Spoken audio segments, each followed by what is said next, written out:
Charlie Morningstar, daughter of Lucifer, the fallen angel, and Lilith, the supposed first woman, dreams of doing the impossible, transforming condemned sinners into better people, creating a hotel that offers redemption instead of punishment, and proving to hell, and mainly to herself, that no one is completely lost. This desire is pursued with perhaps Charlie's greatest characteristic and strength, her enormous positivity. However, this great strength also comes to be her biggest obstacle to the things she desires so much, to the point of even being called by some people of toxic positivity. This toxic positivity isn't a scientific term, but cultural, and is linked to an attempt to neutralize suffering, sometimes internal, one of the greatest human realities discussed for centuries, with extreme optimism. That is, while feeling something inside is trying to distort reality to appear something different on the outside, but almost always generating the opposite effect of what's desired.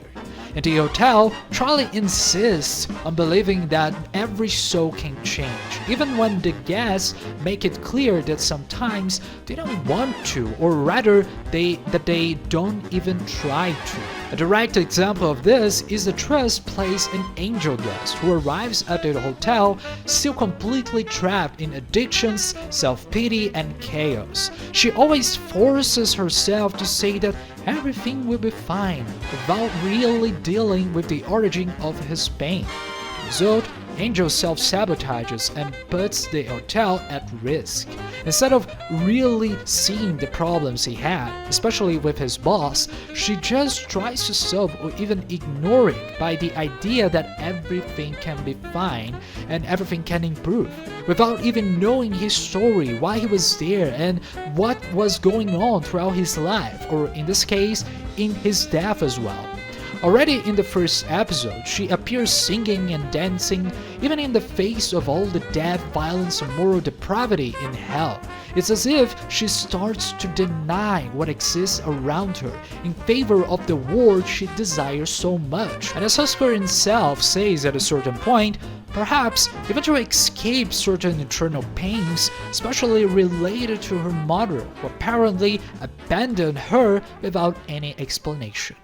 In her personality, Charlie is certainly an ENFP, an idealistic personality centered on extroverted intuition, and E, a cognitive function that makes her see infinite possibilities for change, new paths, new futures, new better versions of each sinner. It's a function that fuels her utopian vision of the hotel and of life itself, while her auxiliary FI, or introverted feeling, bases this idealism on deep internal convictions, almost unshakable, especially regarding the value of life and redemption. She never stops believing in what she believes, and always does so because she thinks it's best. It's not based on logic, facts, or rationality, but on the internal feelings and values she possesses, which can make her seem impulsive or even sentimental at times.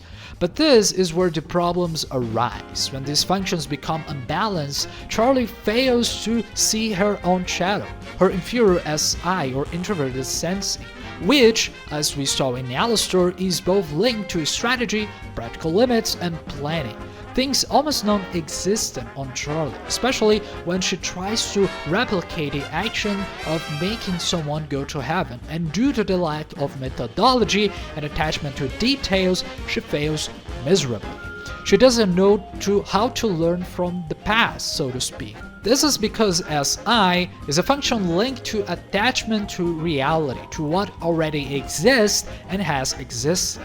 In other words, it's as if Charlie's idealism and positivity prevent her from seeing the world as it is, always expecting something better, always jumping from idea to idea without really focusing on something concrete to truly improve. At the end of the second season, Charlie realizes that it's not possible to save anyone while trying to maintain an immaculate, smiling, and controlled image. The positivity and positive appearance used as a shield prove insufficient to face forces like those of Vox at the end of the series. But it's exactly this clash with reality that generates a solution.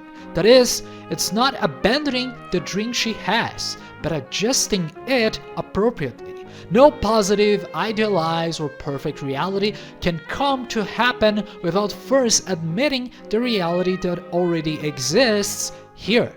The only way to improve the world is first by accepting the world as it is. Many Eastern religions, but even Christianity itself, which is ironic since this show takes place in hell, emphasize precisely accepting suffering, accepting pain, accepting that bad things in life happen.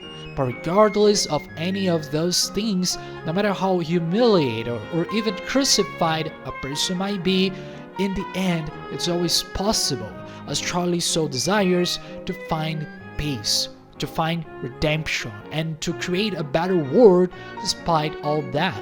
No improvement appears without accepting that where you are is worse first. How can you improve something that's already good and perfect? Therefore, more than imagining Charlie's positivity as toxic, I would say that it is more like incomplete. And as soon as she learns to see what's around her, all that positivity and idealism finds focus and can really change something concrete instead of continuing in the infinite world of ideas. And that's it. If you're interested in more videos like this, just take a look at my other videos here on the channel. My name is Julius Caesar, and I'll see you in the next video. Bye bye.